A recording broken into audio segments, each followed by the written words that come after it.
Kaum ein anderes Bild vermag intakte Natur so gut darzustellen wie das Bild eines dahinsprudelnden Bergbaches. An jedem Stein verwirbelt sich das Wasser und zieht Luft in sich hinein. Das Wasser atmet. In der Eindrehung des Wassers erkannte der österreichische Naturforscher Viktor Schauberger eine grundlegende Bewegungsart der Natur. Sein Ziel war es, diese Wirbelbewegung in technischen Apparaten nachzuahmen und damit naturnah und umweltfreundlich Energie zu erzeugen.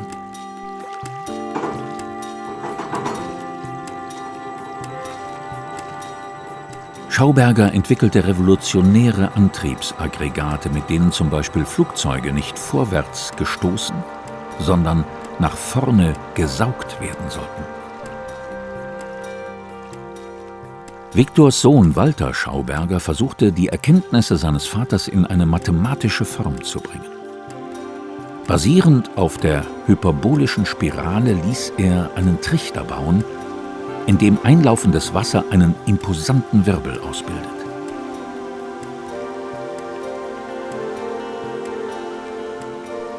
Von oben gesehen zeigt er Ähnlichkeiten mit Spiralnebeln im Weltraum. Weiter unten im hyperbolischen Schauberger Trichter erinnert eine pulsierende Doppelhelix an den Aufbau unseres Erbgutes. Ein Zufall?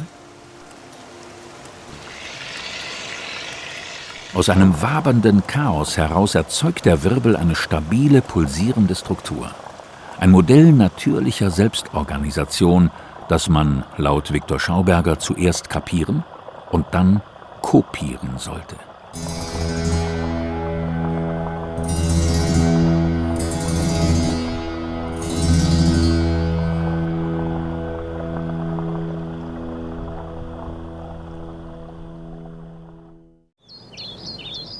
Treue den schweigenden Wäldern war der Leitspruch seiner Vorväter. Viktor Schauberger wird als Sohn eines Forstmeisters am 30. Juni 1885 geboren, das Geburtshaus in Holzschlag im oberösterreichischen Mühlviertel. Viktor besucht eine höhere Forstschule und schließt sie 1904 mit dem Försterexamen ab. In weit abgelegenen Revieren kann Viktor den damals noch von Menschen unberührten Wald in aller Ruhe studieren. Seine jahrelangen Beobachtungen in freier Natur prägen sein späteres Lebenswerk entscheidend. Schon früh wendet sich der Förster dem Wasser in den Bergbächen zu und den darin stehenden Forellen. Viktor Schauberger erkennt, dass nicht nur die Fische sich gegen den Strom bewegen, sondern auch das Wasser gegenläufig fließen kann. Er beginnt, selbst gegen den Strom der gängigen Lehrmeinungen zu schwimmen. Viktor, hier mit seiner Frau Maria und Sohn Walter, wird schon bald als einfacher Förster die Gelehrten verblüffen. Am Rande des Böhmerwaldes, nicht weit entfernt von Viktors Geburtshaus, verläuft die Grenze zwischen Österreich und Tschechien. Über mehrere Kilometer markiert der Schwarzenberger Schwemmkanal den Grenzverlauf. In Viktors Jugendzeit wurde hier noch Holz Richtung Donau geschwemmt, wo man es dann auf Schiffe verlud. Der Kanal konnte allerdings keine ganzen Baumstämme, sondern nur Holzscheite abtransportieren. Viktor Schauberger sollte durch seine viel leistungsfähigeren Schwemmkanäle bekannt werden.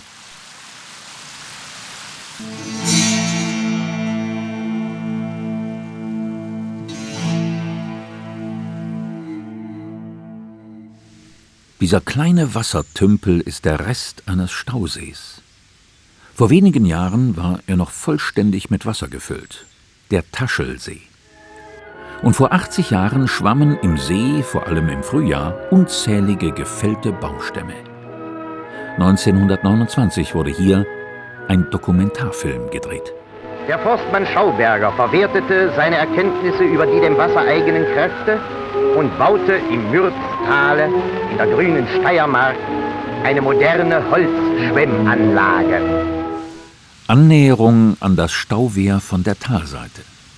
Unter dem Einlasstor brachte eine steile Rutsche die abgehenden Hölzer auf Geschwindigkeit.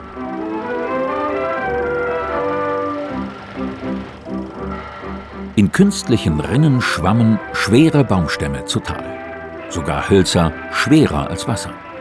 Wie war das möglich? Das erste Zwischenstauwerk ist erreicht. Da kaltes Wasser tragfähiger ist als erwärmtes, muss das auf seinem bisherigen Wege durch Sonne, Geschwindigkeit und Arbeitsleistung erwärmte Wasser durch neues, und zwar kaltes Wasser, ersetzt werden. Vom Zwischenstauwerk sind heute nur noch Ruinen übrig. Doch Viktor Schauberger wurde durch die Schwemmanlagen weit über Österreich hinaus bekannt.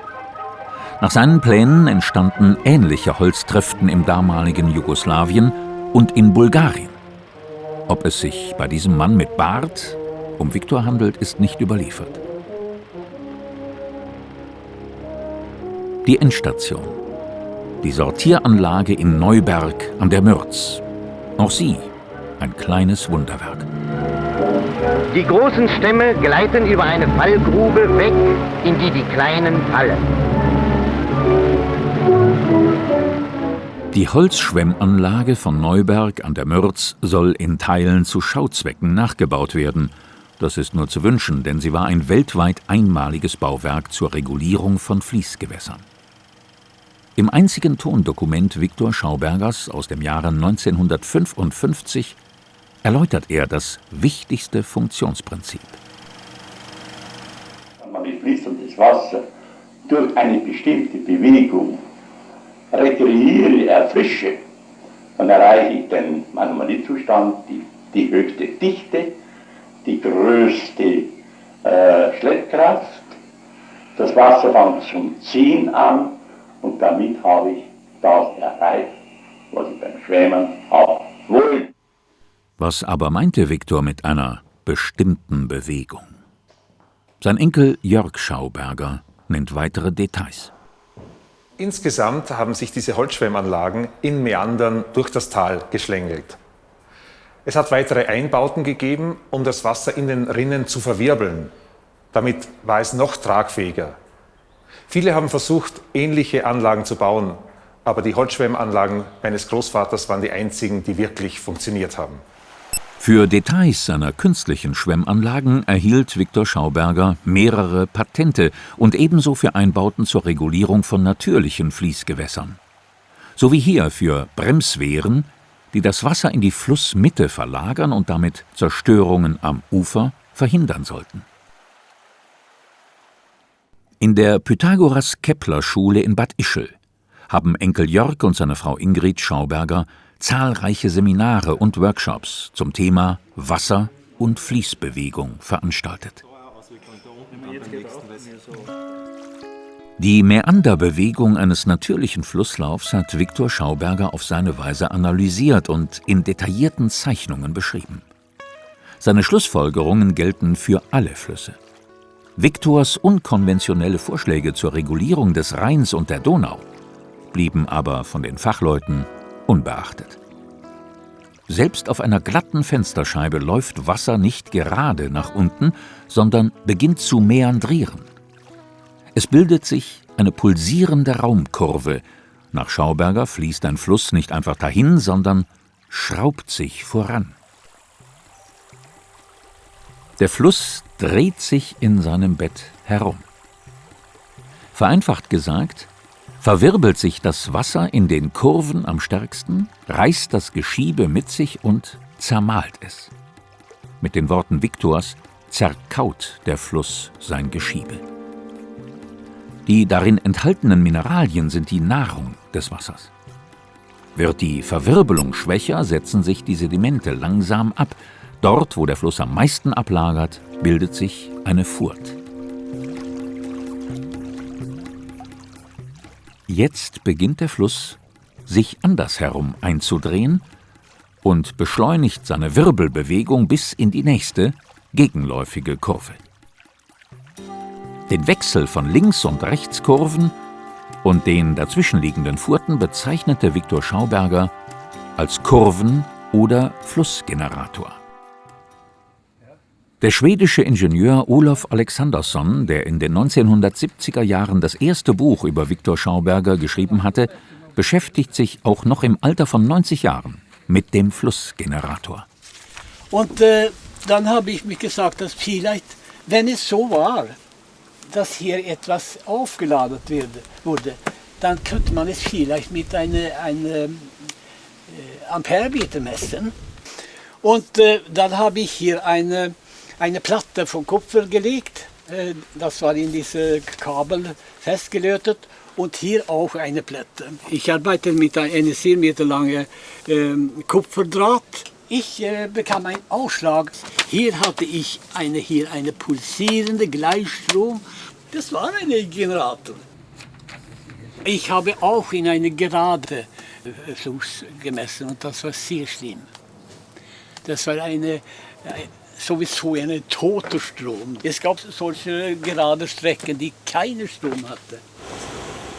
Für die energetischen Prozesse in einem Flusslauf sind, laut Schauberger, vor allem Temperaturunterschiede im Wasser entscheidend.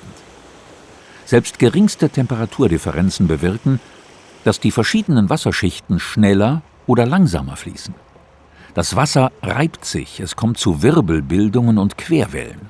Positive Folge: der Fluss bremst sich selbst.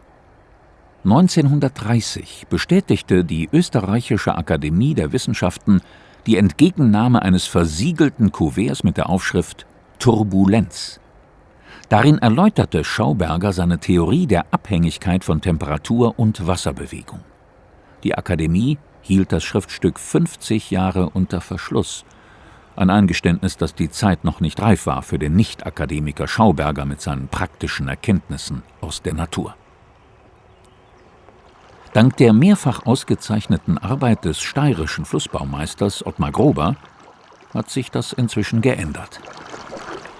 Wir haben hier ein Ufer, das recht massiv errichtet wurde gegen das Hochwasser.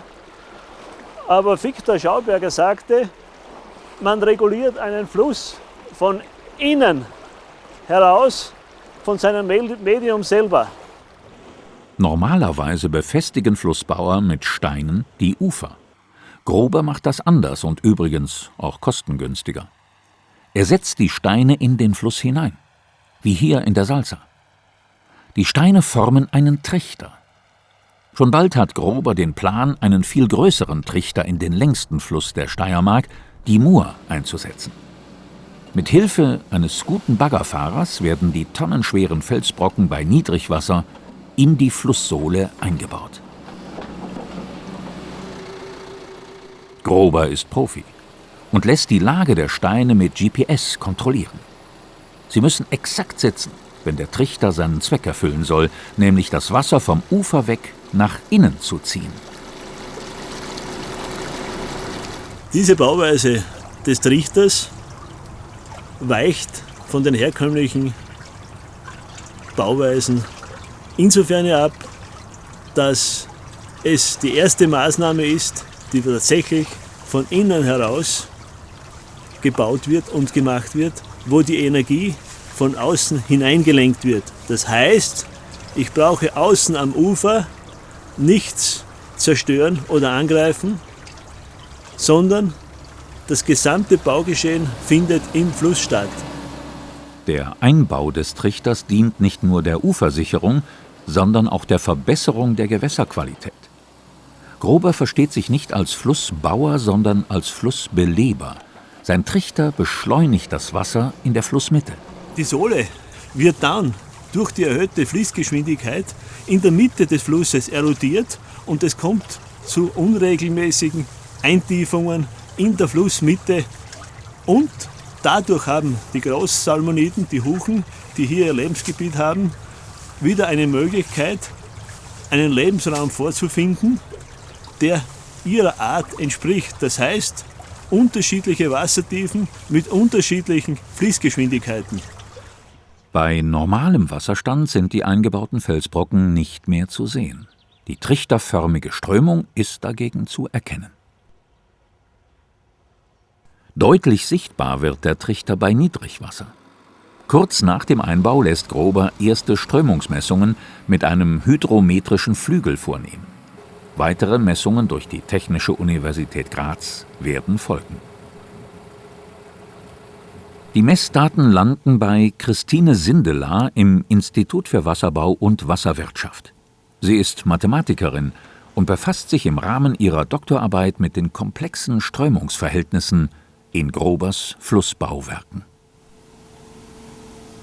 Wir haben mehrere Messkampagnen durchgeführt und dabei die Veränderungen des Flussbettes aufgezeichnet. Sie sehen hier ein Querprofil vor dem Einbau des Trichters und Sie sehen, es ist weitgehend gleichmäßig.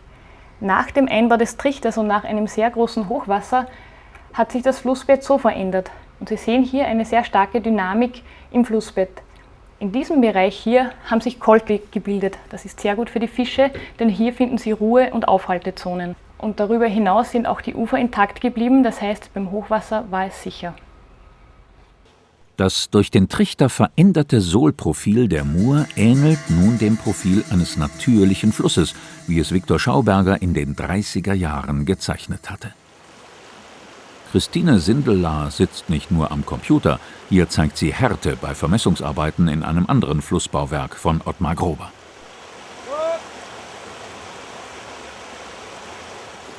Dem Stübmingbach hat er eine Art Treppe gebaut, eine Pendelrampe.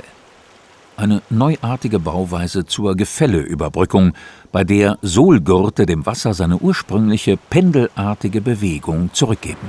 Bei Hochwasser kommt es zu Eindrehungen in sich und es entsteht anstelle der hin- und herschreitenden Bewegung ein drehender, ein fließender Zopf, ein Wasserzopf. Das heißt, ich habe ein nach oben gewölbtes Fließbild.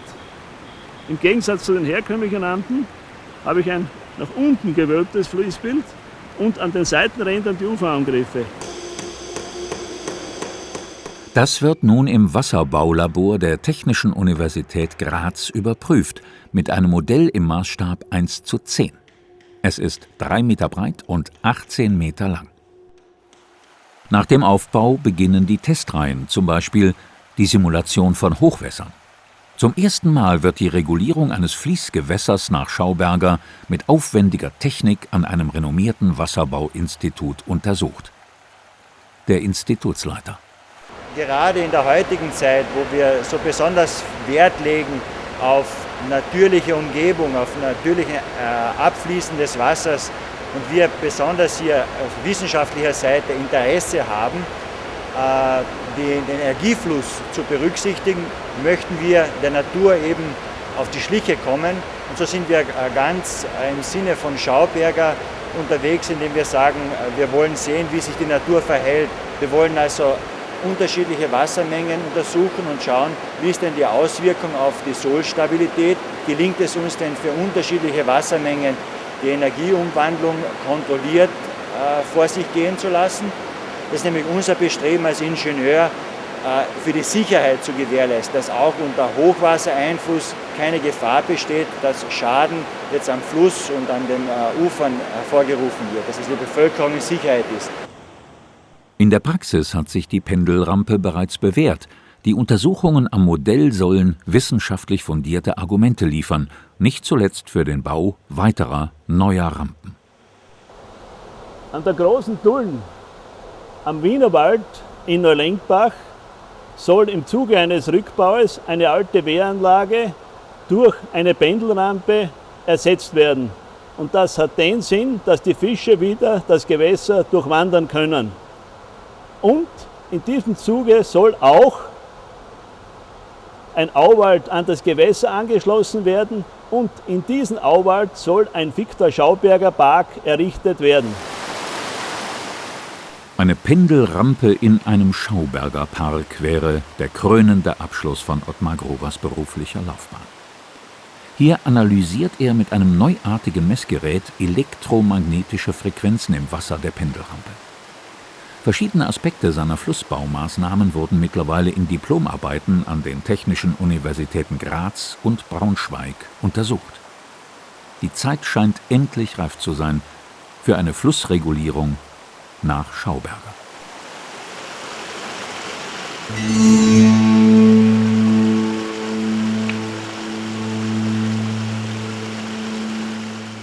Viktor Schauberger erkannte als Förster schon sehr früh die große Bedeutung des Waldes im ewigen Kreislauf des Wassers.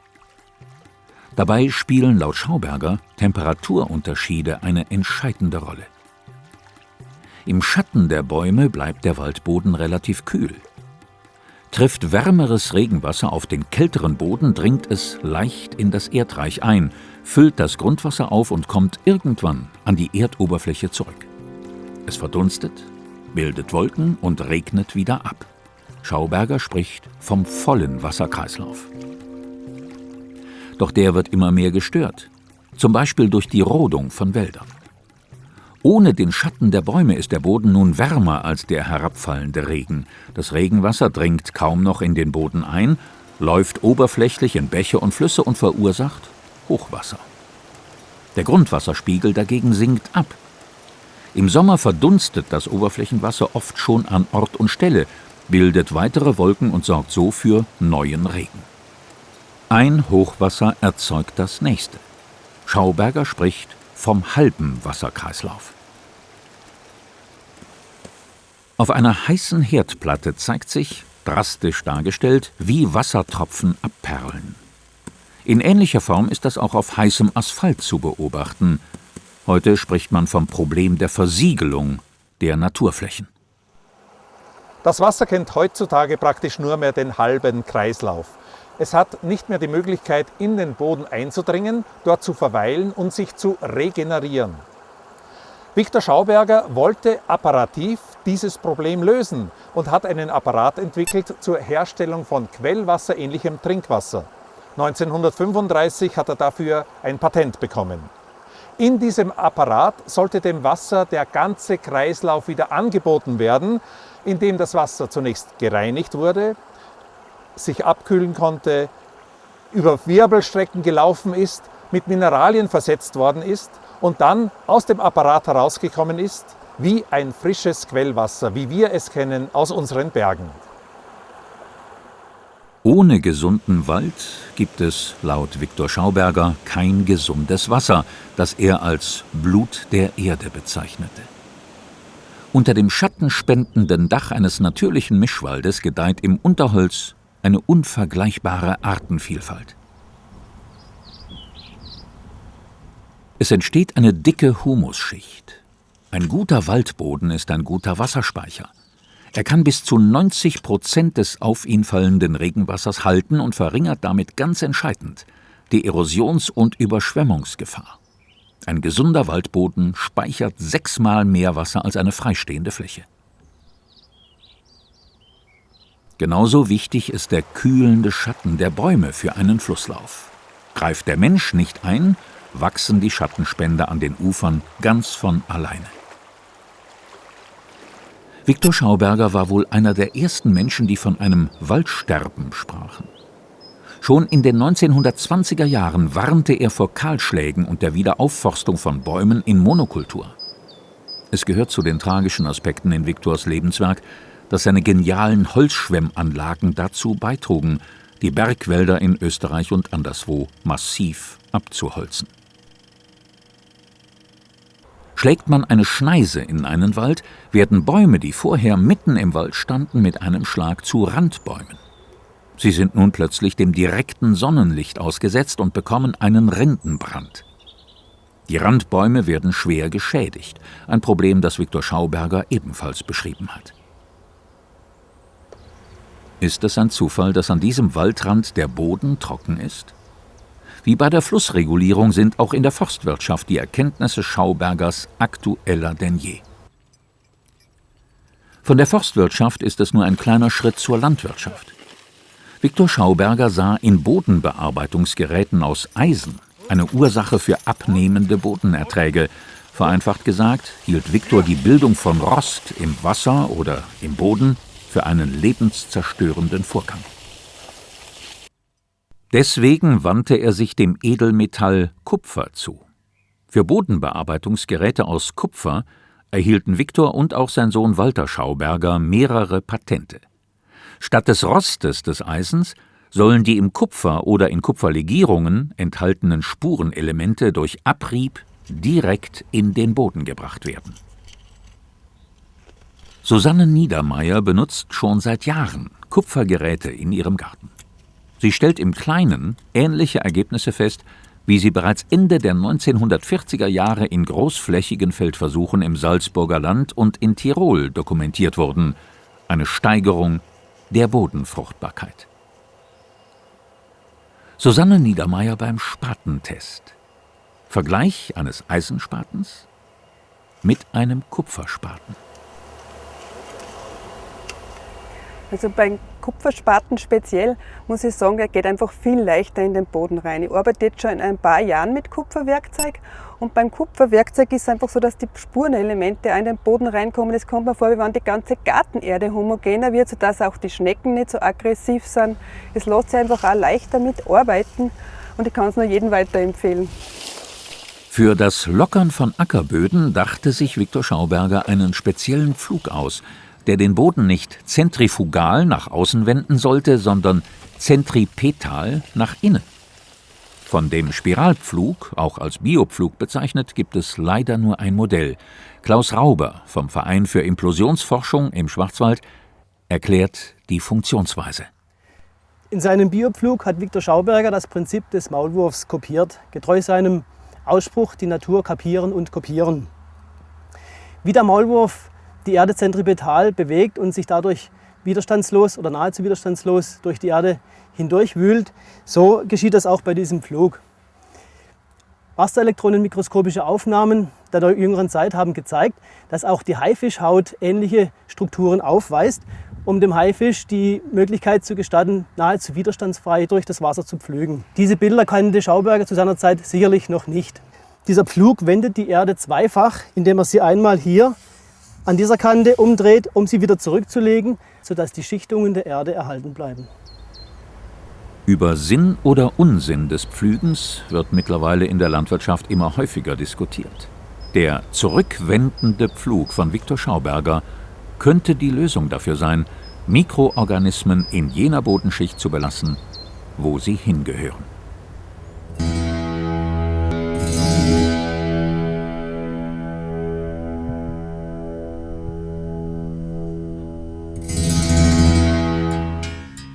Das Horn der Kudu-Antilope eignet sich hervorragend als Hörrohr zur Schallverstärkung. Doch Viktor Schauberger schätzte eine andere Eigenschaft. Für ihn war das Kudu-Horn das Modell einer idealen Wasserleitung durch seine spiralförmige Verwindung. In mehreren Ländern erhielten Viktor und Walter Schauberger Patente für ihre Wendelrohre. Solche Rohre herzustellen ist nicht einfach. Felix Hediger vom Verein für Implosionsforschung erhitzt Kupferrohre, um sie anschließend zu verformen. Mit einer selbstgebauten Rollenkonstruktion kann er das nun geschmeidige Kupferrohr verdrehen. Eine andere Variante ist ein Rohr, das nicht verdreht, sondern eingedrückt wurde, das sogenannte Neumann-Rohr. Obwohl es gerade ist, macht Wasser auch darin eine Drehung in der Drehung. Das Wasser bewegt sich in einer einrollenden Raumkurve, für Viktor Schauberger die ideale Kurve der Wasserführung. Der Verein für Implosionsforschung stellt nicht nur Wendelrohre her, sondern baut ganze Apparate nach Originalplänen von Viktor Schauberger. Hier die letzte Version seines Edelwassergeräts von 1958, das destilliertes Wasser wiederbelebt. Bei diesem Edelwassergerät hat Viktor Schauberger versucht, mehrere technische Aspekte zu vereinen. Er hat zum einen hier eine Wellenmembran in verkleinerter Form eingebaut. Dort durchströmt das Wasser pulsierende Bereiche und kann meandrieren wie in einem natürlichen Bachlauf. Das Ganze wird noch mit einer Haube abgedeckt, sodass das unter Lichtabschluss laufen kann. Es wird Kohlensäure in den Luftraum eingebracht. Die Kohlensäure wird bei dem Wirbelprozess eingebaut in das Wasser. Es werden Edelsalze noch beigefügt und der ganze Prozess muss etwa eine halbe Stunde bei dem positiven Temperaturgefälle laufen. Das heißt, das Wasser muss sich zu 4 Grad Celsius hin abkühlen. Nach einer halben Stunde kann man dieses Wasser entnehmen. Es sollte einen Tag lagern und anschließend hat es die Reife eines guten Quellwassers, eventuell sogar, so werden wir das versuchen zu testen, eines heilkräftigen Wassers. Zurück zu Felix Hediger. Er baut seine Wendelrohre in ein sehr großes Wasserbelebungsgerät ein. Noch ist es nicht fertig, aber Teile davon, nämlich die hyperbolischen Trichter, sind bereits in vielen Teichen im Einsatz. Das Einwirbeln von Luftsauerstoff verringert die Algenbildung im Teich, wie auf diesem Golfplatz im Taunus in der Nähe von Frankfurt. Einen kleineren Trichter gibt es inzwischen auch als Tischgerät für die Belebung von Trinkwasser. Jens Fischer hat zahlreiche Verwirbelungsexperimente nach Schauberger durchgeführt. Seit 1980 vertreibt er das erste Wasserbelebungsgerät, das in großer Stückzahl produziert wurde. Der sogenannte Martin-Wirbler war auf Anregung von Viktors Sohn Walter von einem Bauingenieur entwickelt worden. Inzwischen sind mehrere tausend Geräte zu verschiedenen Zwecken im Einsatz. Zahlreiche Bäcker berichten von besser aufgehendem Teig und verzögerter Schimmelbildung. Seit vielen Jahren wird der Wirbler auch in der Hydrotherapie verwendet. Laut medizinischen Gutachten kann das verwirbelte Wasser besonders im Nacken- und Schulterbereich Verspannungen lösen und lindert Rheumabeschwerden. Die Patienten werden mit Wasser behandelt, das selbst behandelt worden ist. Die Wasserbehandlungsgeräte, die Viktor Schauberger in den 1930er Jahren gebaut hatte, wurden ebenfalls erfolgreich für therapeutische Zwecke eingesetzt. Leider ist keines der Geräte aus Viktors Wasserlabor erhalten geblieben. Ein Schauberger-Kongress in Höör in Schweden mit Teilnehmern aus 15 Nationen. Klaus Rauber und Jörg Schauberger demonstrieren die Funktionsweise der Original-Sogwendel von Viktor Schauberger. Eine Art Pumpe, die das Wasser aber nicht drückt, sondern saugt. Das Wasser wird sanft befördert, sein Fluss nicht unterbrochen und durch keine Schaufeln zerhackt. Die schwedischen Gastgeber haben sich auf Verwirbelungsapparate spezialisiert. Sie versuchen, die im Wirbel auftretende Wechselwirkung von Druck und Sog für verschiedene Anwendungen zu nutzen. Doch dann der berüchtigte Vorführeffekt. Nachdem die Kamera wieder trocken ist, Besuch im nahegelegenen Malmö. Jörg Schauberger trifft sich mit schwedischen Freunden. Im Hintergrund das neue Wahrzeichen Malmös, The Turning Torso, ein in sich verdrehter Hochhausturm. Auch wenn dieses Gebäude hinter mir nichts direkt mit Schauberger zu tun hat, so freut es mich doch, dass wir hier zeigen können, wie eine Verwirbelung, eine Verdrehung aus etwas Starrem etwas Lebendiges macht. Hier in Schweden, in Malmö, ist eine Gruppe zu Hause, die sich sehr intensiv mit der Verwirbelung des Wassers auseinandersetzt. Schweden ist ein historischer Boden für die Schauberger- und Wirbelforschung, denn hier hat Olof Alexandersson ein Buch geschrieben, Lebendes Wasser, das zu den Standardwerken über Viktor Schauberger zählt. Hier wird weiter geforscht von der legendären Malmö-Gruppe, vom IET, Kurt Hallberg und Freunde. Und sie sind drauf und dran, ganz interessante neue Dinge über verwirbeltes Wasser herauszufinden und dieses auch in die Praxis umzusetzen. Kurt Hallberg und Anders Iwe zeigen im Labor eine Wirbeldüse, die schon bei sehr geringem Wasserdruck Sauerstoff ins Wasser eintragen kann. Dieser Vorgang lässt sich aber auch umkehren zur Entgasung des Wassers. Die Düse hat eine hyperbolische Form und erzeugt einen sehr starken Wasserwirbel. In ihm werden zum Beispiel Luftbläschen in die Mitte gezogen. Nach der Entgasung entsteht im Zentrum des Wirbels ein Vakuum. Die Düse hat sich in der Praxis bestens bewährt. Eingebaut in einen Zylinder wird der Wirbelgenerator von der eigens gegründeten Firma Vatreco vermarktet. Kleine, sehr kleine Bläschen werden durch den Unterdruck, der durch die Eindrehung entsteht, in die Mitte gezogen. Das ist sehr nützlich, um zum Beispiel Eis zu machen. weil das Eis aus dem Wirbelwasser weniger Luft enthält. Und weil das Fließverhalten und die Viskosität des Wassers verändert werden. So fließt das Wasser bei der Eisbehandlung besser in Risse und Furchen. Besonders in Eisstadien, wo das Eis stark beansprucht wird. Especially when you are in an ice arena where people are skating and there's a lot of stress on the ice. In der Wasserleitung dieser Eisarena hängt ein Wirbelgenerator von Vatreco. Das durch ihn entgaste Leitungswasser kommt in den Wassertank der Eisbearbeitungsmaschine. Das neue Eis ist dichter und damit widerstandsfähiger. Es hält länger. Und man spart Energie. Denn normalerweise wird zum Eismachen das Wasser erwärmt, da eine der vielen Anomalien des Wassers bewirkt, dass warmes Wasser schneller zu Eis gefriert als kaltes.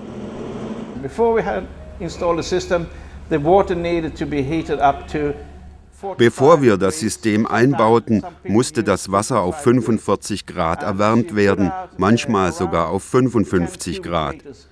Wenn man täglich rund 10 Kubikmeter Wasser einsetzt, braucht man viel Energie, um diese Wassermenge, die mit sagen wir 10 Grad aus der Leitung kommt, auf 45 Grad zu erwärmen.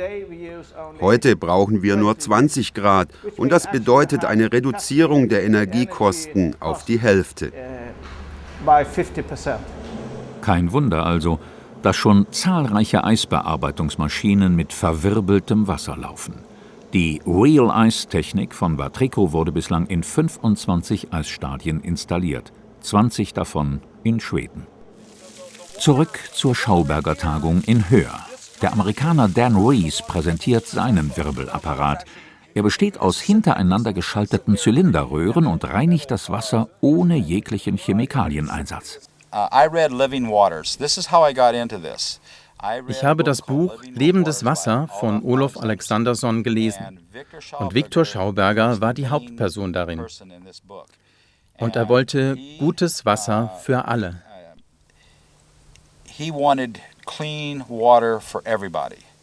Mit den Wirbelröhren holt Rees vor allem Eisen und Schwefel aus dem Grundwasser in seiner Heimat Texas heraus. Nun versucht er mit dieser energiesparenden Technik Meerwasser zu entsalzen.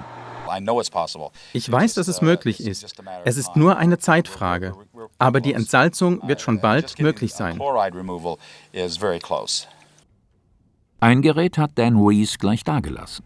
Die Schweden versehen es mit neuen Einspritzköpfen, um die Wirbelbildung zu optimieren. Im Segelhafen von Malmö füllt Kurt Hallberg mit einer kleinen Pumpe Meerwasser in einen großen Kanister. Im Labor läuft das Salzwasser dann durch die Wirbelröhren.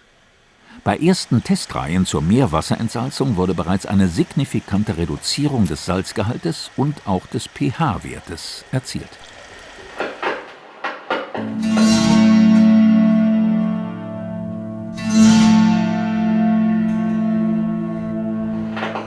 In den 1930er Jahren experimentieren Viktor und später auch sein Sohn Walter Schauberger mit dem sogenannten Kelvin-Generator. Dünne Wasserfäden erzeugen beim Fall durch Kupferspiralen hohe elektrische Spannungen.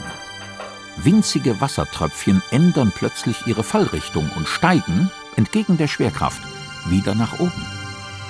Diese Levitation ist ein Phänomen, das der spätere Physiknobelpreisträger Philipp Lenard bereits im 19. Jahrhundert an Wasserfällen in den Alpen untersucht hat. Die elektrostatische Aufladung kleinster Wasserteilchen. Sie bilden einen mikrofeinen Sprühnebel, der sichtbar und auch spürbar ist. Wasserfälle haben positive Auswirkungen auf die menschliche Gesundheit, besonders lindern sie Asthmaerkrankungen. Obwohl im Wasserfadenversuch Spannungen von über 10.000 Volt entstehen, wird kein nennenswerter Strom erzeugt.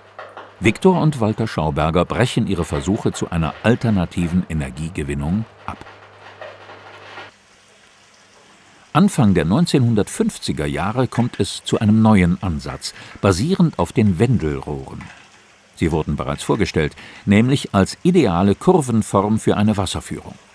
1952 lässt Viktor Schauberger seine patentierten Wendelrohre an der Technischen Hochschule Stuttgart näher untersuchen. Der legendäre Pöpelversuch. Schaubergers häufige Angriffe gegen die Schulwissenschaft, insbesondere gegen die Wasserwirtschaft, haben eine Reihe von Politikern dazu veranlasst, Professor Pöbel damit zu beauftragen, die Schauberger Rohre zu untersuchen, mit dem Ziel, Schauberger zu bestätigen oder ein für alle Mal zu widerlegen. Für diese Messungen hat Schauberger Franz Pöbel einige Rohre zur Verfügung gestellt, unter anderem dieses gerade Kupferrohr sowie dieses doppelt gewendelte Drallrohr. Der Zweck bei diesen Messungen war, die einspulenden Fließvorgänge in diesem Rohr zu untersuchen und zu vergleichen, um festzustellen, ob diese Rohrform dem Wasser es gestattet, reibungsarm hindurch zu fließen. Bei diesen Messungen wurde die Beziehung ermittelt zwischen der Reibung im Rohr und der Fließgeschwindigkeit im Rohr. Es ergaben sich hier deutliche Unterschiede zwischen dem geraden Rohr und dem gewendelten Rohr.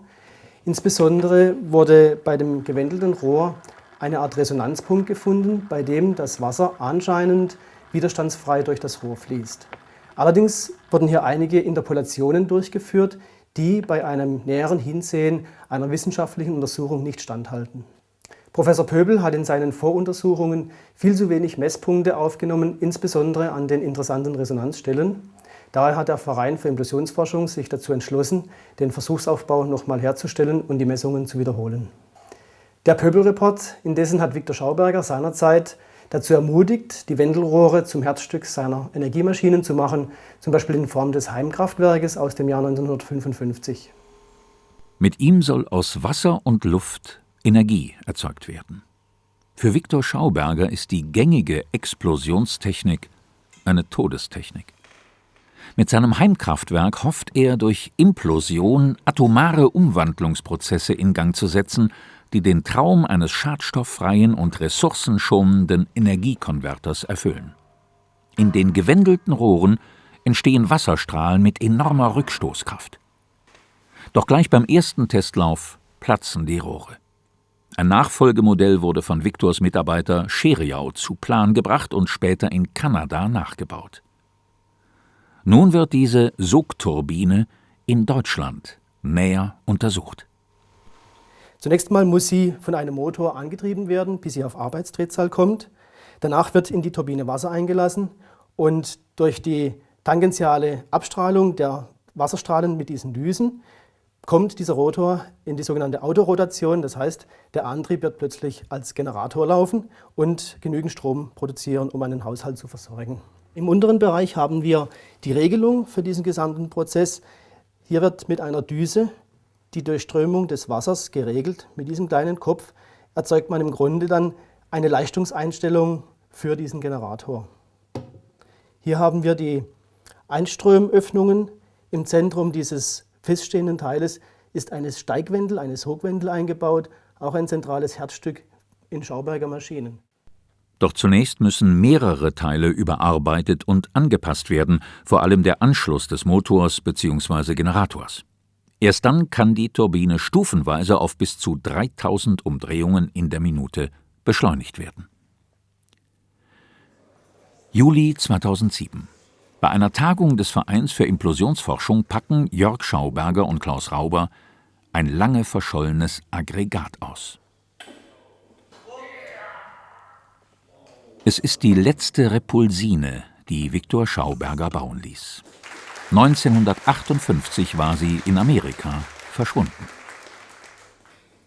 Entstanden in der Wunderwaffenzeit des Dritten Reiches, wurde die Repulsine nach dem Krieg zu einer Legende.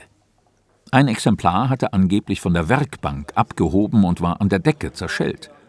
Daraus entstand im Laufe der Zeit der Mythos, Viktor Schauberger habe die erste fliegende Untertasse gebaut. Doch was war die Repulsine wirklich? Laut einer Konstruktionszeichnung des Prototypen von 1940 sollte die Repulsine unter anderem lautlos und betriebsstofflos ein Flugzeug antreiben. Einblick ins Innenleben der ersten Repulsine. Ein Nachbau, der in einem Keller in Bad Ischl gefunden wurde. In der Turbine befinden sich übereinander 2 Wellenscheiben. Durch Kiemenschlitze wurde Luft zwischen die Scheiben gesaugt.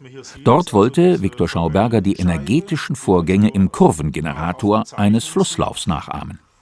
Und dann wird hier durch die Schlitze wird die Luft eingesaugt und in das Membraninnere reingebracht, sodass die Luft hier also nachher hier in dem Ring praktisch rumzirkuliert. Dann nehme ich jetzt den Ring einfach mal ab, weil dann sieht man das ein bisschen genauer. So. Aha. Und hier tritt also zwischen der Scheibe die Luft aus und wird hier mit diesen Ohrwatscheln praktisch gedreht. Der zentrale Ansatz, den Schauberger hier verfolgt hat, war ja grundsätzlich mal eine Stoffumwandlung. Das heißt, die Bestandteile der Luft, Schwebstoffe, Gase, die werden hier in diesem Repulsator, wie er den Kern dieser Repulsine nennt, werden die umgewandelt. Und die verschiedenen Produkte, die bei dieser Umwandlung entstehen, die trennen sich. Ein Teil geht durch den Ringwirbel nach außen und die Abstrahlungsenergie, Schauberger redet von einem Synthesenstrom, die wird im Zentrum nach axial abgegeben. Und daher hat er auch diese Apparatur primär dazu geplant, sie in einem Flugzeug als Ersatz für den Propeller zum Vortrieb einzubauen. Die Repulsine erzeugt im Grunde ein biologisches Vakuum im Vorfeld, im axialen Vorfeld, in das das Flugzeug hineingesaugt wird. Wie die Forelle, die praktisch durch den Wirbel angesaugt wird. Ein revolutionäres Antriebskonzept. Umso spannender die Frage, was mit der letzten Repulsine Viktor Schaubergers geschehen ist. Im Juni 2002 taucht bei einem Seminar in Bad Ischl Richard Feierabend aus Amerika auf. Er zeigt Bilder der Repulsine, die er in Texas wiederentdeckt hat. Feierabend war Pilot der US-Marine. Fliegerkameraden erzählten ihm von den Mythen über Viktor Schaubergers Flugscheiben. Auf demselben Seminar ist auch der Engländer Callum Coates Referent. Er und Feierabend kommen in Kontakt, da Coates das erste Buch über Viktor Schauberger in der Originalsprache Englisch geschrieben hat. Der Architekt und Schauberger-Forscher Callum Coates lebt in Australien und hat zahlreiche Texte von Viktor ins Englische übersetzt. Angesichts der eigenwilligen und oft schwer verständlichen Formulierungen Viktors ein höchst mühevolles Unterfangen.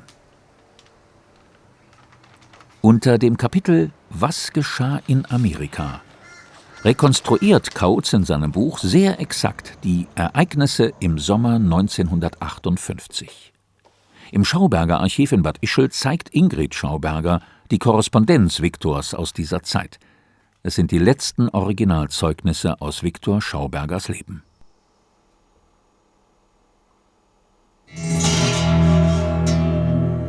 Mit diesem Wissen reist Enkel Jörg im April 2004 nach Amerika.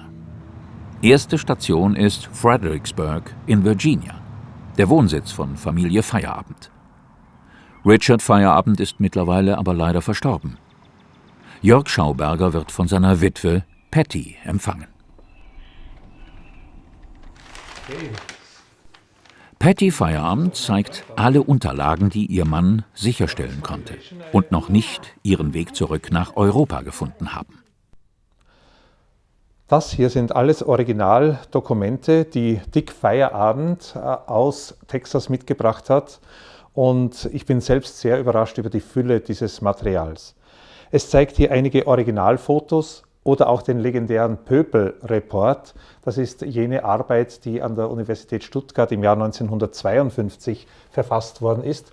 Und wir kennen zwar Kopien davon, aber diese Arbeit hier trägt die Originalunterschrift des Professors, ist also auch für die Schauberger Forschung von sehr großem Interesse. Tell your mom, hello. Ingrid, hello. Children, hello. Es ist schon spät, als sich Jörg Schauberger von Patty Feierabend verabschiedet. Die Repulsine hat er allerdings noch nicht zu Gesicht bekommen. Am nächsten Tag geht die Reise weiter nach Austin, der Hauptstadt von Texas. Jörg Schauberger besucht ein Institut, das sich mit Zukunftstechnologien beschäftigt. Das Forschungsspektrum reicht von der kalten Fusion bis zur sogenannten Nullpunktenergie. Zu den Auftraggebern zählt sogar die amerikanische Weltraumbehörde NASA. Und hier steht sie auf dem Prüfstand. Victor Schaubergers Repulsine aus dem Jahr 1945. Richard Feierabend hatte die Turbine kurz vor seinem Tod nach Texas zurückgebracht. Er wollte einfach wissen, ob sie einen Lift entwickelt, das heißt, die Schwerkraft überwinden kann. Hal Puthoff, Institutsleiter und renommierter Experimentalphysiker, zeigt Jörg Schauberger den Teststand. Puthoffs Mitarbeiter Scott Little überprüft mit einer Stroboskoplampe, ob sich das Material bei steigender Tourenzahl verformt. Bei 2000 Umdrehungen in der Minute werden die Tests abgebrochen. Man befürchtet, dass die über ein halbes Jahrhundert alte Maschine auseinanderfliegt. I must say, one of the things I was impressed with was the quality of the construction. Ich muss sagen, ich war beeindruckt von der Qualität der Konstruktion, die ja aus den 40er Jahren stammt. Zum Beispiel die Lagerung, die eine rundlaufende Drehbewegung ermöglicht. Und so konnte ich den Zweck erkennen, eine Art Luftwirbel zu erzeugen. Wir wollten überprüfen, ob bei hoher Drehzahl ein Auftrieb erzeugt werden konnte.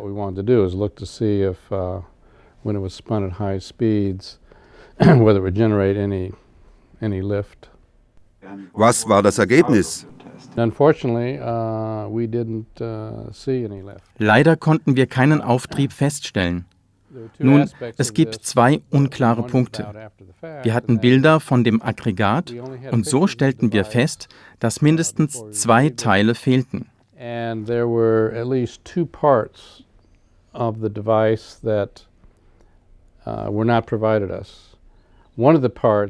Von einem der Teile hatten wir Fotos. Und so waren wir in der Lage, dieses Teil nachzubauen. Und es gab noch eine weitere kleinere Abdeckhaube, die uns nachgeliefert wurde, aber ohne weitere Informationen. Wir sind nicht sicher, ob diese Haube wirklich dazugehörte. Als wir keinen Effekt feststellten, wussten wir also nicht, ob doch noch ein bedeutendes Teil fehlte. Zum ersten Mal sieht Jörg Schauberger das Innenleben der letzten Repulsine seines Großvaters. Was ist sein Resümee? Also das, was man von den Schauberger fliegenden Untertassen sich erwartet, das ist leider nicht eingetreten.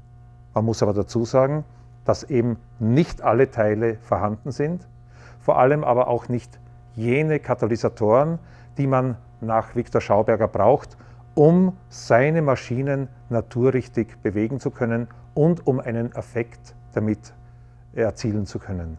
Dieser Effekt sollte ja sein, dass man Energie gewinnen kann, ohne Ressourcen zu vergeuden, dass derartige Maschinen einfach nur mit Wasser oder mit Luft laufen. Werden wir sehen, was rauskommen wird. Es wird also noch einige Zeit ins Land gehen, bis dass man mit neuen Erkenntnissen an die Öffentlichkeit treten kann. Jörg Schauberger hat im Moment ein ganz anderes Ziel. Er folgt den Spuren seiner Vorväter bis an die Grenze von Texas zu Oklahoma, dem aus Wildwestfilmen bekannten Red River.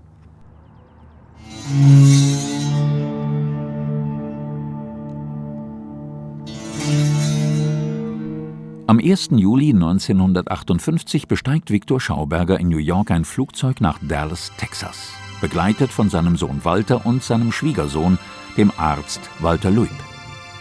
Den Aufenthalt in den USA haben ihnen amerikanische Geschäftsleute schmackhaft gemacht. Vor allem der deutschstämmige US-Amerikaner Carl Gößhammer. Er sah in der Explosionstechnik keine Zukunft mehr. Er hatte von Victors Konzepten zur Erzeugung quasi kostenloser Energie erfahren.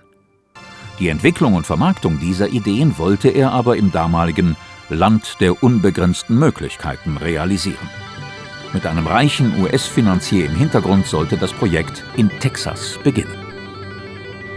Und so kommen Victor und Walter Schauberger im Sommer 1958 in eine abgelegene Steppenlandschaft im Norden von Texas. Die drückende Hitze macht dem damals 73-jährigen Viktor schwer zu schaffen. Doch er hofft, hier endlich sein Lebenswerk vollenden zu können. Enkel Jörg auf Spurensuche. Das einzige Foto, das sein Vater und Großvater zusammen in Texas zeigt. Jörg begibt sich nach Denison, dem Geburtsort des damaligen US-Präsidenten Dwight D. Eisenhower. Das ist eine Postkarte vom Geburtshaus von Präsident Eisenhower. Sie zeigt das Haus, wie es 1958 ausgesehen hat, als mein Vater diese Karte nach Hause geschrieben hat. Und zwar im Juli 1958, wo er schreibt: Es geht uns wirklich gut, wir sind bester Laune. Also das war der Beginn dieser USA-Expedition, dieses USA-Abenteuers meines Großvaters und meines Vaters. Jörg fährt in die nahegelegene Kleinstadt Sherman. Carl Gersheimer hatte hier einen Geschäftsfreund, Harold Totten. Und der besaß eine Gießerei, die Röhren und Bohrgestänge für die Öl- und Gasförderung herstellte. Die Firma ist heute noch im Besitz der Familie Totten und heißt, wie damals, Washington Iron Works. Als ich ausstieg aus dem Auto und das erste Mal in das Büro der Washington Iron Works hineingegangen bin, da hatte ich schon ein ungewisses Gefühl. Wir hatten versucht, Kontakt aufzunehmen via E-Mail. Wir haben keine Antwort bekommen, also war es ungewiss, wie ich empfangen werde da drinnen. Doch der Firmenchef ist freundlich und Jörg kann sich auf dem Werksgelände frei bewegen. Er findet die alte Fabrikhalle, in der die Schauberger-Apparate gebaut werden sollten. Leider kam es nie dazu. Die Prototypen aus Österreich trafen erst mit 2 Monaten Verspätung ein und wurden dann auch noch unfachmännisch behandelt. Einige Teile landeten später in der Garage von Carl Gersheimer, wo sie dann viele Jahre danach Richard Feierabend gefunden hat. Der heutige Chef von Washington Iron Works, Wally Totten, zeigt Jörg seine Produktionsmaschinen, die Präzisionsteile aus Aluminium herstellen. Wally Totten kann sich noch gut an Viktor Schauberger erinnern, wegen seines Rauschebarts, der ihn aber eher an den Weihnachtsmann erinnerte. Der damals noch in der Ausbildung stehende junge Mann konnte das Projekt nicht einordnen. Erst später hat er von seinem Vater Details erfahren, vor allem über den Initiator des Projekts, Carl Gersheimer. Mein Vater war sehr verbittert darüber, wie Carl mit den Projektbeteiligten umging. Er spürte, dass Carl das Projekt zum Scheitern bringen würde. Niemand weiß warum. Aber mein Vater war sehr davon überzeugt, dass Carl einen sehr negativen Einfluss auf die gesamte Situation hatte und Zwietracht unter den Leuten säte. Carl also seemed to spread some distrust amongst the other people. Jörg Schauberger ist nicht überrascht, denn er weiß, dass das Texas-Projekt in einem Fiasko endete. Kommunikationsprobleme und Missverständnisse führten schon nach wenigen Wochen zur Zerstörung des gegenseitigen Vertrauens. Viktor weigert sich, länger als 3 Monate hier in Texas zu bleiben. In dieser Gaststätte haben Viktor und Walter Schauberger öfters gefrühstückt. Nun bringt Firmenchef Wally Totten Jörg in seinem Porsche zum ehemaligen Landhaus seiner Familie, gut 10 Kilometer außerhalb von Sherman. Hier draußen waren die österreichischen Erfinder einquartiert. Das Anwesen wurde von Familie Totten vor 20 Jahren verkauft.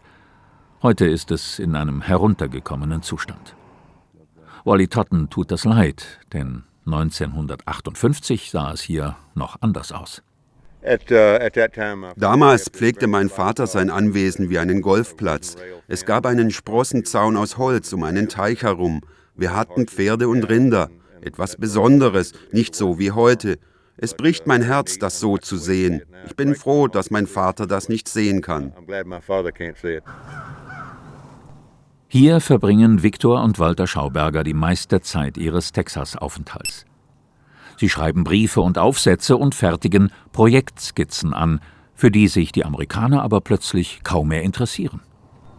In den ersten Tagen und Wochen waren Sie ja noch sehr optimistisch und voller Zuversicht, dass das Projekt hier zum Durchbruch gelangt, dass Sie hier erfolgreich sein werden in den USA.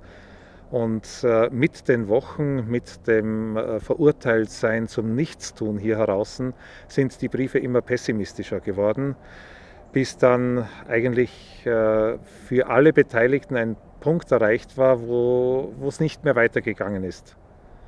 Das Ende war, dass mein Großvater einen Vertrag unterschrieben hat, wo er alle seine Ideen, alle seine Patente und Gedanken an ein amerikanisches Konsortium übertragen hat, nur damit er heimfliegen konnte. Und wie man weiß, 5 Tage später, nachdem er zu Hause war, ist er gestorben. Ich sah ihn als einen Mann mit großen Offenbarungen. Wenn man in den 30er Jahren und weiter Viktor Schauberger gehört hatte, waren wir von all diesen Katastrophen verschont, die wir heute haben und die wir erwarten. Es kann nicht anders sein. Keiner hat wie ihn die Probleme des Lebens so gründlich erfasst wie er. Wir können nicht ohne eine lebendige Natur leben. Das ist doch einfach.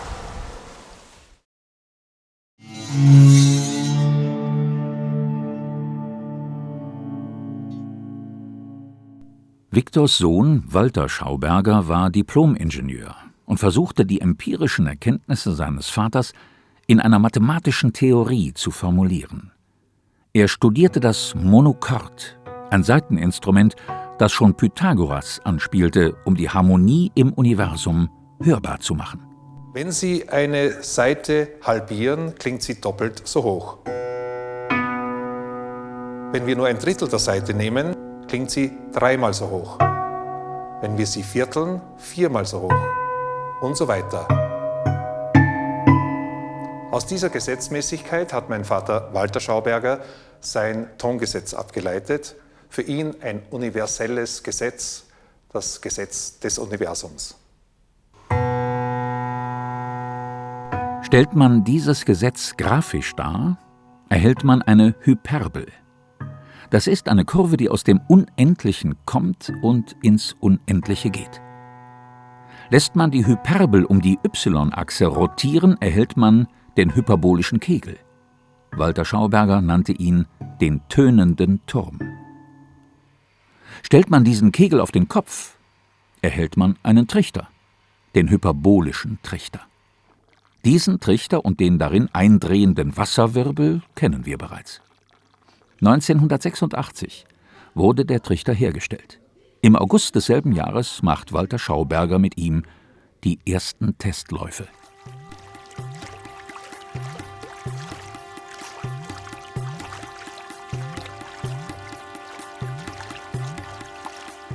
Aus einem wabernden Chaos heraus entsteht eine stabile, pulsierende Struktur. Walter Schauberger bezeichnet diesen Wirbel als das Energieprogramm der Natur. Das ist frequenzgesteuert, diese Doppelspirale. Und statt Frequenz sagen wir Drehzahl.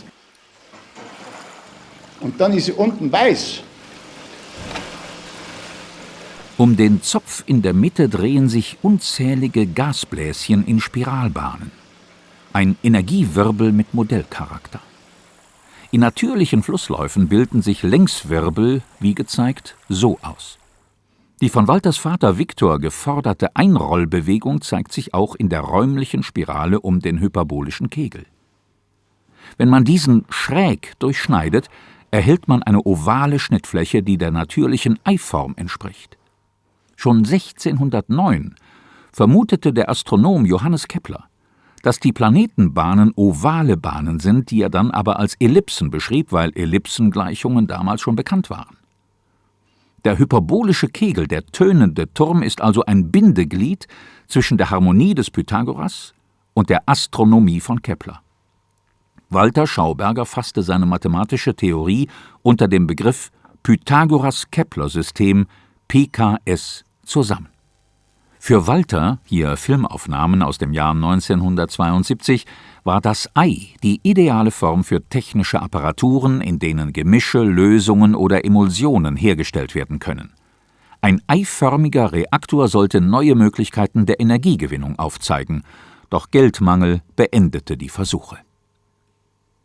Walter Schauberger erhielt mehrere Patente für einrollende Behandlungssysteme für flüssige und gasförmige Medien. Ein solches Gerät kam 1967 bei den Hamburger Wasserwerken zum Einsatz. Der damalige Abteilungsleiter Gerhard Sprickelmeier kann sich noch an die Versuche erinnern. Schaubergers parabolförmige Rühranlage stand am Boden eines Wasserbeckens. Ein Unterwassermotor erzeugte mit einer Schraube einen Sogwirbel. Wir haben also versucht, dort Chemikalien hinein zu dosieren, da die Einmischung von Chemikalien ins Wasser immer etwas problematisch ist, und dies mit gutem Erfolg. Wir haben Herrn Schauberger sehr gern aufgenommen, ein vielseitig gebildeter und interessierter Mann. Deswegen haben wir ihn auch Herrn Schlauberger genannt und haben also hier diese Versuche gemacht, die sich aber letztendlich dann nicht mehr als notwendig erwiesen haben, weil wir andere Dosiermöglichkeiten denn doch gefunden haben. Trotz Erfolgen bei der Reduzierung des Chemikalieneintrags endete das Hamburger Projekt unrühmlich. Die Parabolschüssel wurde zweckentfremdet zu einer Pflanzenschale von über 2 Meter Durchmesser. Walter Schauberger war nicht nur Biotechniker, sondern auch ein früher Umweltaktivist. Bereits 1949 gründete er die Grüne Front, eine der ersten Umweltschutzorganisationen Österreichs. Vorrangiges Ziel war die Wiederaufforstung. Schauberger pflegte enge Kontakte mit den Men of the Trees in England und mit der Schutzgemeinschaft Deutscher Wald, hier bei einer Veranstaltung mit dem deutschen Bundespräsidenten Theodor Heuss. 1970 gründet Walter Schauberger die Pythagoras-Kepler-Schule PKS in Bad Ischl. Die Seminare und Vorträge dienen der Förderung naturgemäßer Technik. Der Ingenieur und Fachjournalist Gottfried Hilscher war oft zu Besuch in der PKS und hat als erster deutscher Autor den Energieansatz von Walter Schauberger in einem Buch beschrieben. Wäre ein Tornado eine Maschine, dann dürfte sie nicht funktionieren. Denn im Lehrbuch steht, man kann keine Antriebsenergie aus der Wärme der Umgebung beziehen. Der Tornado tut aber offenbar genau das. Das Bewegungs- und das Energieprogramm der Natur heißt Implosion, nicht Explosion. Und das heißt Sog statt Druck, Bewegung nach innen statt nach außen gerichtet. Walters Frau Ingeborg Schauberger kann sich auch im hohen Alter an eine mutige Aussage erinnern. Man muss nicht das, was in den Büchern so genau erklärt wird und so weiter, nachbeten, sondern selber denken, und zwar in der anderen Richtung. Wie der Vater seinem Sohn gelehrt hat: Walter, wenn es in der Technik ist, musst nur um 180 Grad anders denken, dann wird's richtig.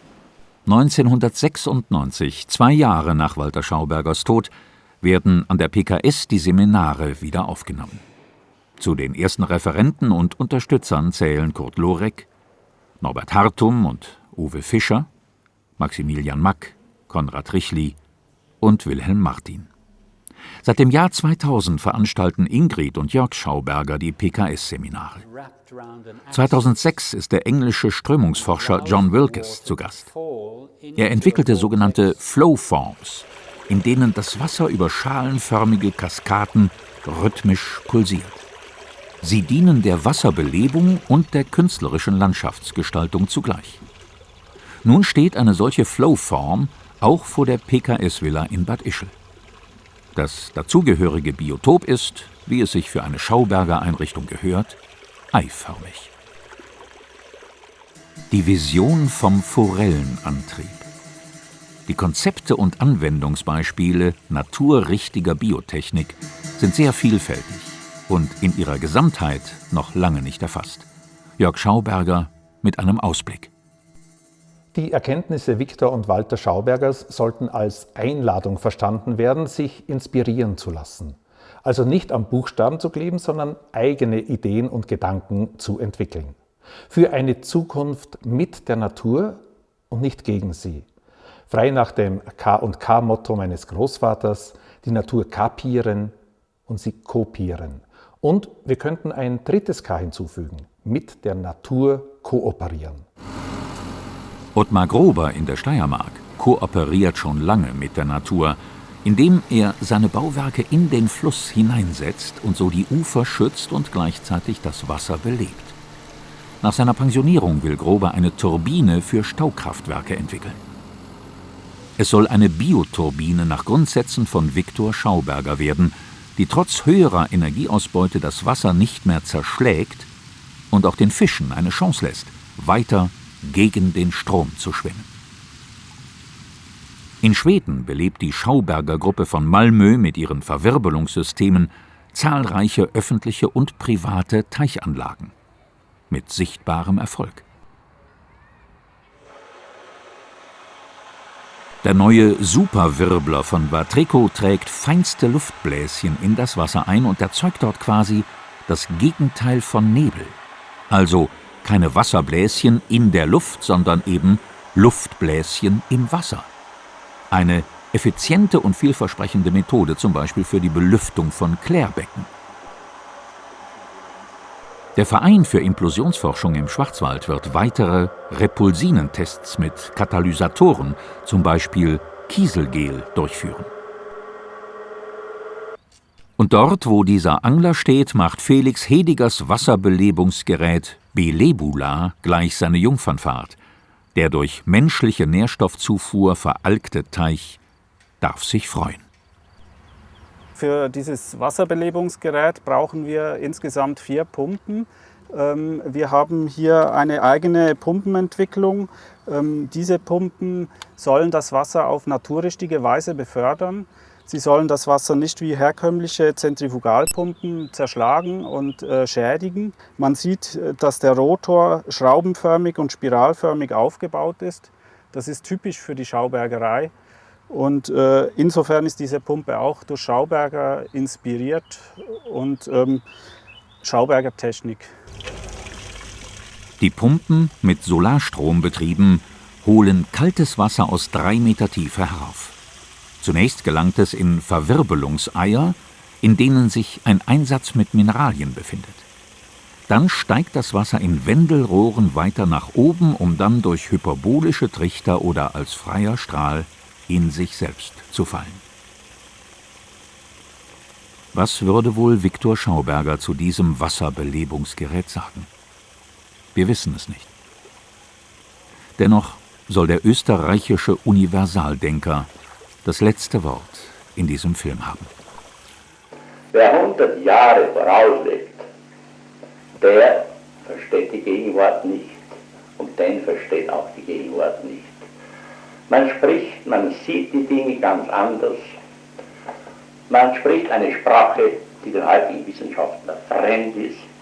Und nun stellt sich im Laufe der Jahre in etwa so ausgereift, dass wir nun vor einer Alternative stehen, die wirtschaftlich, politisch, sozial und so weiter ungeheure Ausmaße annimmt. Ich behaupte sogar, dass dort das neue Entwicklungszeitalter auslöst.